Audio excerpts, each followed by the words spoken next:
एक नई वीडियो के साथ। इससे पहले मैंने जो आपकी कहकशा बुक है उसकी पूरी सब्जेक्टिव कराई थी इससे पहले पूरी बुक का।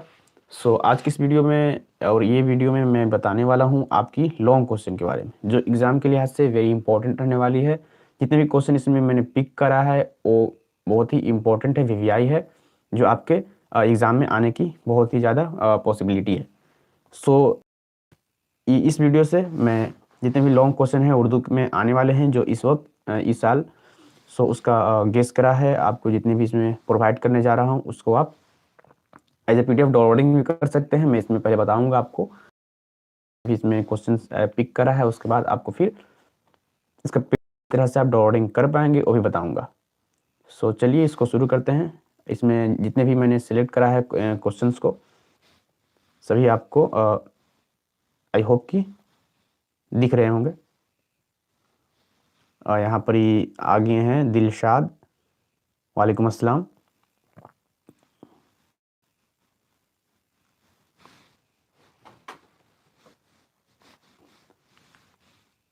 इससे पहले भी आप लोग शायद लाइव में थे, तो चलिए इस हम लाइव सेशन को शुरू करते हैं। इसमें बेसिकली मैं आपको जो उर्दू में क्वेश्चंस आते हैं long questions, Alex boy 1 million शायद, अस्सलाम वालेकुम, वालेकुम अस्सलाम।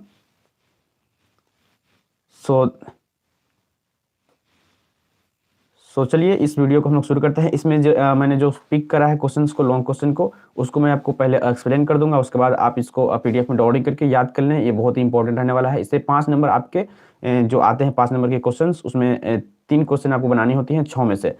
आप उसको पिक करके इसमें जितने भी वर्ड क्वेश्चन है उसको याद कर लें। आपको जरूर इसमें से देखिएगा आपके पेपर में। तो चलिए जो मैंने आपको पिक करा है वो आपको पहले यहाँ पर शो करा रहा हूँ मैं।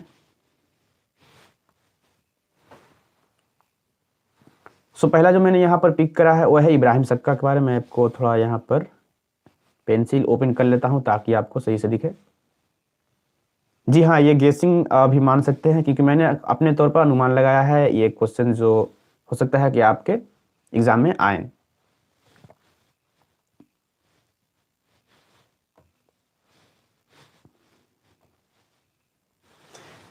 हाँ, चलिए शुरू करते हैं। पहला जो आपका यहाँ क्वेश्चन है लॉन्ग में, वो देखने को मिल रहा होगा आपको।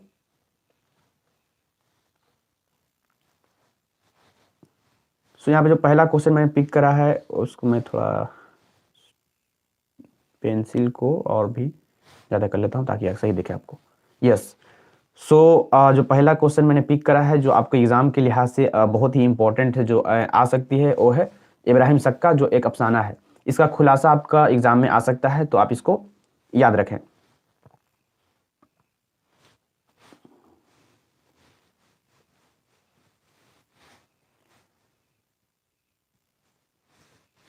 यस, चलिए आप लोग कमेंट पे ध्यान नहीं दे, मैं जो बताने वाला हूँ उसको आप ध्यान से सुनें। बेसिकली जो 15 नंबर की जो आपके जो 3 क्वेश्चन आती हैं लॉन्ग, उसके लिए ये क्वेश्चन रहने वाला है। और मैंने जो पिक किया है पहला है, आप यहाँ देख सकते हैं, जो वो है इब्राहिम सक्का। इब्राहिम सक्का क्या है? एक अफसाना है, आपने पढ़ा होगा तो जानते ही होंगे। इसके बारे में आपको लिखना होता है लॉन्ग में। तो लॉन्ग में कम से कम मैं मानता हूँ अगर से आप एक लाइन छोड़ के लिख रहे हैं तो कम से कम तो आपको 2 पेज लिखना ही चाहिए। उसके बाद जितना चाहे आप लिख सकते हैं अगर से याद हो तो, अदरवाइज आप 2 लाइन कम से कम लिखें।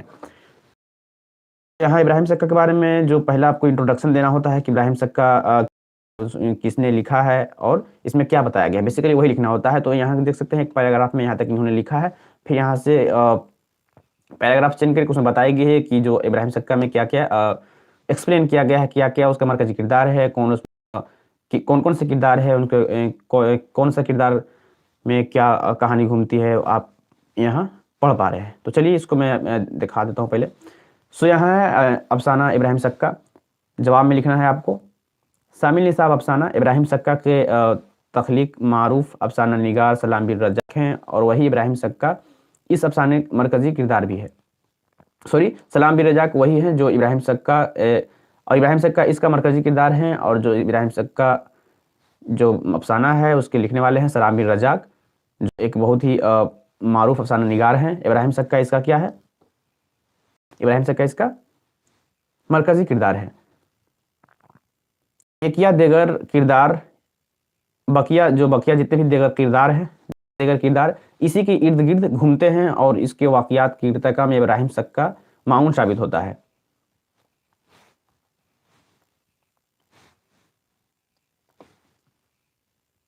सो आप लोग लाइव में बने रहे। मैं पहले आपको एक्सप्लेन कर देता हूँ, उसके बाद जो क्वेश्चन है सभी को मैं दिखाऊंगा, ऐसी बात नहीं है। मैंने यहाँ जो क्वेश्चन अभी लिख रखा है वो देख सकते हैं। सो इस तरह से आपको लिख लेना होगा। पहले मैं इसको ऑफ कर देता हूँ कैमरा को। यस, सो नाउ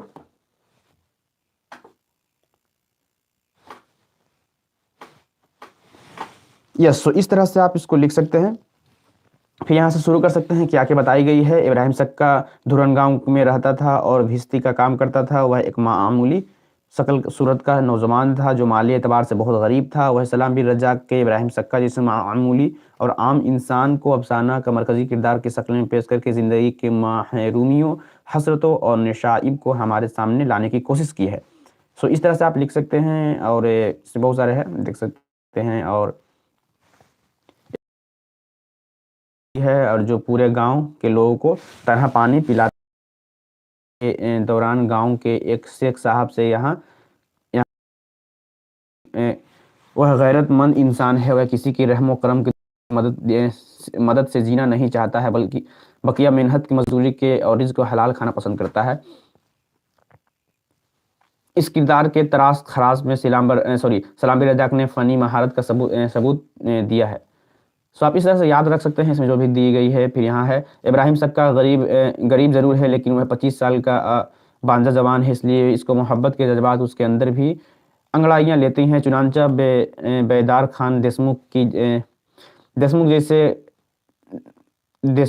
जैसे गांव के दबंग आदमी की बेटी से मोहब्बत कर बैठता है। ये अलग बात है कि वह अपनी गुर्बत और मफलसी की वजह से अपनी मोहब्बत का एलानिया इजहार नहीं कर सका और अपनी मोहब्बत की महरूमियों में को खामोशी से बर्दाश्त कर लिया। दूसरी तरफ इसकी महबूबा भी इब्राहिम सक्का के बेपनाह मोहब्बत करने के बावजूद इजहार मोहब्बत नहीं कर सकी। महबूब की जुदाई के गम में दुनिया को खैराबाद कर देती है और कहानी का लुकमा ये होता है कि इब्राहिम सक्का को भी अपनी महबूबा के कब्र पर जान दे देता है।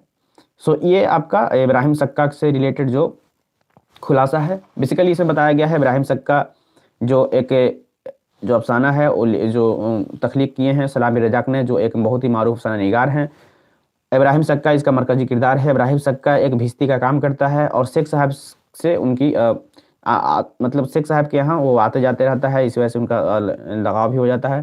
तो शेख साहब भी इसका एक किरदार है और बकिया जितने भी किरदार है इब्राहिम सक्का के इर्द गिर्द ही घूमता है, इर्द गिर्द ही उनके सामने रहता है। इब्राहिम सक्का धुरन गांव में भिस्ती का काम करता है, आपने देख लिया। इस तरह से आपको जो जितनी भी स्टोरी याद होगी देख सकते हैं, जो भी अपने अपने अल्फाज में। सो इब्राहिम सक्का एक क्या है, गरीब है, अभी 25 साल का है, नौजवान है। इसको मोहब्बत के जज्बात उसके एक अंदर भी अगड़ाई लेती है। और इस जो उसके गांव के जो धुरन गांव का जो एक दबंग आदमी है उसकी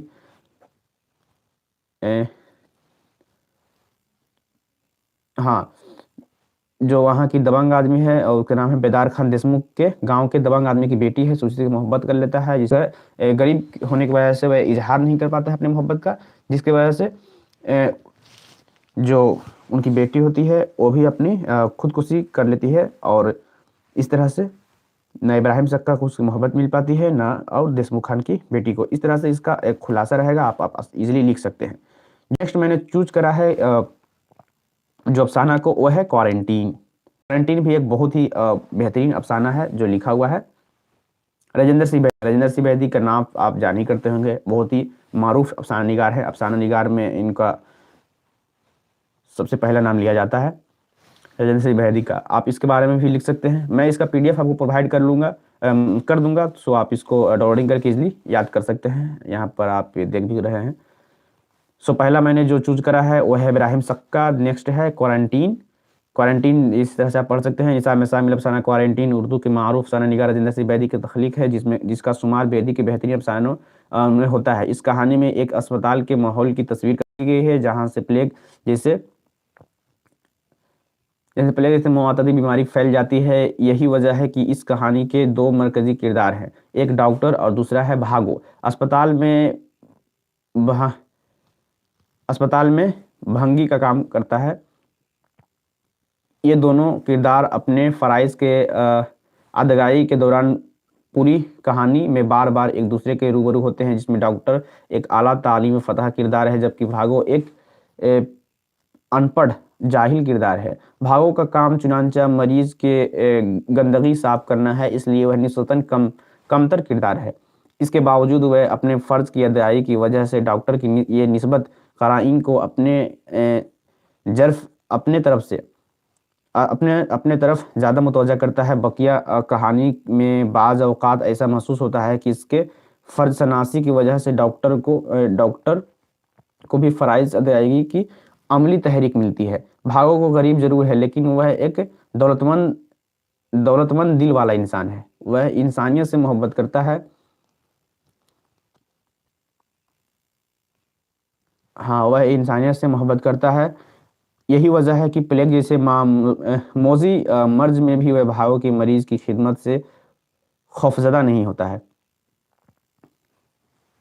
खौफजदा नहीं रहता है। यहाँ तक कि इस बीमारी में भागो की बीवी की मौत हो जाती है, फिर भी भागो मरीज की खिदमत से नहीं घबराता है। पहले से ज़्यादा जिम्मेदारी के साथ प्लेग की बीमारी को दूर करने में मशगूल हो जाता है। अस्पताल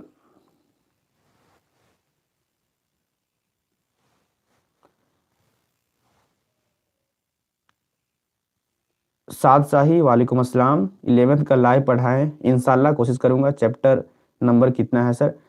देखिए, चैप्टर नंबर मैं आपको दिखा देता हूँ एक मिनट। चैप्टर नंबर क्या है,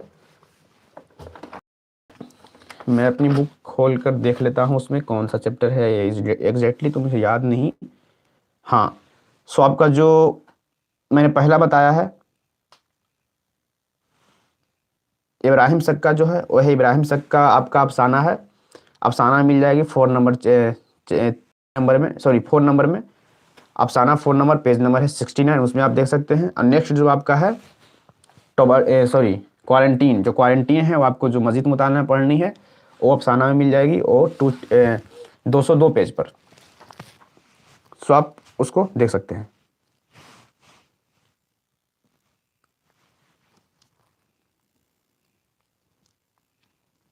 सो नेक्स्ट हम लोग देखते हैं।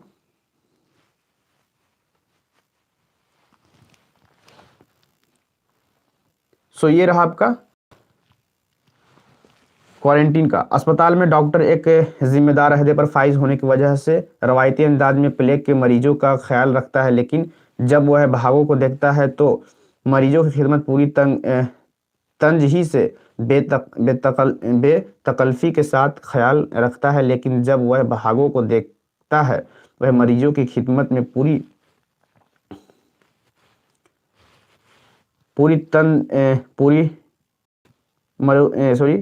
मरीजों की खिदमत में पूरी तंदही से बेकल्फ़ी के साथ करता है। उस मरहला में वह भागो से बरजस्ता सवाल कर बैठता है कि तुम्हें प्लेग के मर्ज की खिदमत करते हुए मौत का डर नहीं लगता? भागो का जवाब देता है, मौत का वक्त मुकर्रर है, जब आना है आ ही जाएगा।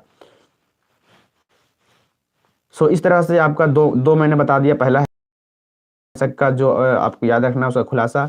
फिर नेक्स्ट है आपका क्वारंटीन। नेक्स्ट जो मैंने चूज करा है वह है नज्म हम नहीं जानते में शायर ने किन ख्यालात का इजहार किया। आप इसको भी याद रख सकते हैं एज नज्म के सेक्शन से। फिर सरदार जाफरी की शायरी से वाकफियत का इजहार करें, इसका भी आप याद रख सकते हैं। 11th का पढ़ाएं सर टाइम में? सर 11th का पढ़ाएं कैसे टाइम पर है?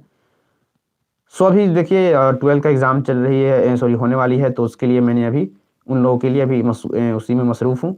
सो उसके बाद जो भी टाइम मिलेगी तो इंशाल्लाह मैं कोशिश करूँगा आप लोग का भी जो चैप्टर्स है उसका कुछ क्वेश्चंस, इंपॉर्टेंट क्वेश्चन या जो कॉन्सेप्ट देने का। Class 10th Bihar board Urdu solve. Okay मैं करूँगा। इसके बाद जो 12th की एग्ज़ाम हो जाएगी उसके बाद 10th पर मैं समय देने वाला हूँ। सभी अभी 12th का एग्ज़ाम हो जाने दीजिए, उसके बाद मैं 10th का भी अपलोड करूँगा इंशाल्लाह। सो उसके बाद मैंने जो चूज करा है आप देख सकते हैं, सरदार जाफरी की शायरी से अपनी वाकफियत का इजहार करें। तो आप इसके बारे में यहाँ लिख सकते हैं। इसका PDF मैं दे दूँगा, आप इजीली वहाँ से याद कर सकते हैं। सिंपली ज़्यादा वक्त ना लेते हुए मैं आपको PDF ही प्रोवाइड कर दूंगा, क्योंकि आपके पास से ज़्यादा वक्त भी नहीं है कि आप इसको ज़्यादा देर तक देख पाएँ। Sir short notes Urdu, okay मैं ट्राई करूँगा। प्रिंस कुमार चौधरी, 10th का मैं इसके बाद डालूंगा, आप वेट करें। सो नेक्स्ट जो है आपका यहाँ पर वो मैंने चूज करा हुआ है, शामिल निसाब गज़लों की रोशनी में गालिब की शायरी से अपनी वाकफियत का इजहार की। सो गालिब से मैंने अभी बार बार बोला है कि गालिब से जो भी आपके क्वेश्चन आते हैं, या ऑब्जेक्टिव हो या सब्जेक्टिव हो या लॉन्ग क्वेश्चन हो, आपको गालिब में जो आपको बुक में दी हुई है गालिब के बारे में, उसको पढ़ कर जाना है। Prince Kumar Chaudhary, thank you sir, you are good. देखिए गॉड तो नहीं हूँ मैं, सिर्फ अपने तौर पे जो भी नॉलेज है साझा करने की कोशिश करता हूँ। मैं भी एक स्टूडेंट हूँ, ऐसी बात नहीं है। जो भी नॉलेज है मैं आप लोग को देने की कोशिश करता हूँ, और कोई बात नहीं है। सो यहाँ पर देख सकते हैं, शामिल निसाब गज़लों की रोशनी में गालिब। तो मैं बता रहा था कि आपको ऑब्जेक्टिव हो या सब्जेक्टिव हो या लॉन्ग हो, तीनों में गालिब की जो क्वेश्चन है बहुत ज़्यादा इंपॉर्टेंट रहती है, VVI रहती है। सो अब गालिब के जो भी दिए हुए हैं वो आप पढ़ सकते हैं। गालिब के जितने भी क्वेश्चंस आते हैं वो आपको सोल्व हो जाएंगे। आप सिंपली आपको क्या करना है, जो गालिब के दी हुई है बुक में, आपकी किताब में जो दी हुई है, उसमें गालिब के बारे में पढ़ लेना है। पढ़ लेने के बाद आपको अंदाज़ा हो जाएगा। सिंपली गालिब में 2-3 पॉइंट को आपको याद रखना है, जो लॉन्ग में भी आपको बना के लिख सकते हैं। पहला कि जो गालिब का पूरा नाम है वो है असदुल्ला खां गालिब, आप याद रखेंगे, असदुल्ला खां गालिब इनका पूरा नाम है। पहले गालिब अरशद तखल्लुस करते थे, लेकिन बाद में उन्होंने गालिब तखल्लुस करना शुरू कर दिया। इनके जो वालिद का नाम है वह है अब्दुल्ला खां, और जो इनके वालिदा का नाम है इज़्ज़तुन्निसा। वालिदा का नाम इज़्ज़तुन्निसा, वालिद का नाम अब्दुल्ला नाम है, और जो इनके बीवी का नाम है वो है अमराउजा। ये आप याद रखेंगे पॉइंट। इनकी जो पैदाइश है वो याद रखेंगे, पैदाइश, और इनका वफात आप ये जरूर याद रखेंगे। इनका वफात, पैदाइश इनका, जो गालिब की जो पैदाइश है वो है 1797, आप याद रखेंगे। मैं इसको और थोड़ा बड़ा कर लेता हूँ, ओके। सो आप याद रखेंगे जो गालिब की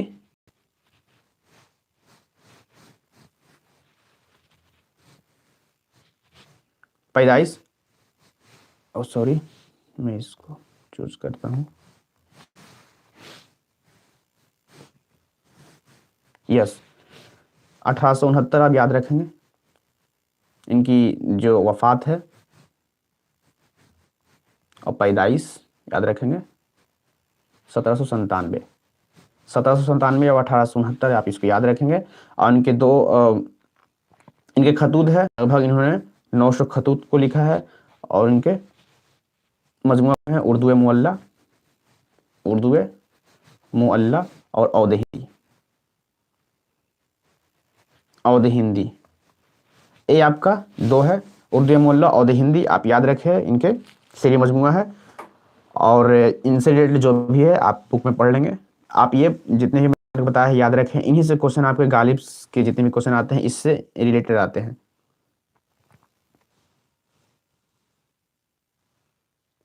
सो अब हम लोग चलते हैं नेक्स्ट। गालिब से आप याद रखेंगे जो मैंने बताया है। नेक्स्ट मैंने जो चूज करा है आपके लिए वो है नज़्म आवारा का खुलासा। सो आप नज़्म आवारा का खुलासा भी याद रख सकते हैं। नज़्म आवारा जो है वो है मिजाज लखनवी की तख्लीक है। ये जो भी नज़्म आवारा में उन्होंने जो बताया है आप अपनी लैंग्वेज में लिख सकते हैं इसको याद करके। सो नेक्स्ट आपके लिए जो यही है। सो ये मैंने जितनी भी क्वेश्चन आपको दिखाया है ये इम्पोर्टेंट अकॉर्डिंग आपके एग्ज़ाम में पक्का आएगी। ये चाहे अफसाना से आ जाए खुलासा करने के लिए, या गालिब से आ जाए, या आपके जो मैंने नज़्म में सिलेक्ट किया है जो 3 उससे भी आ सकती हैं। सो आपने जो तैयारी करा है वो तो सही है, लेकिन आपने इसको अगर से नहीं पढ़ा है या इसको याद नहीं है तो आप याद कर लें। यकीनन हो सकता है आपके एग्जाम में देखने को मिले।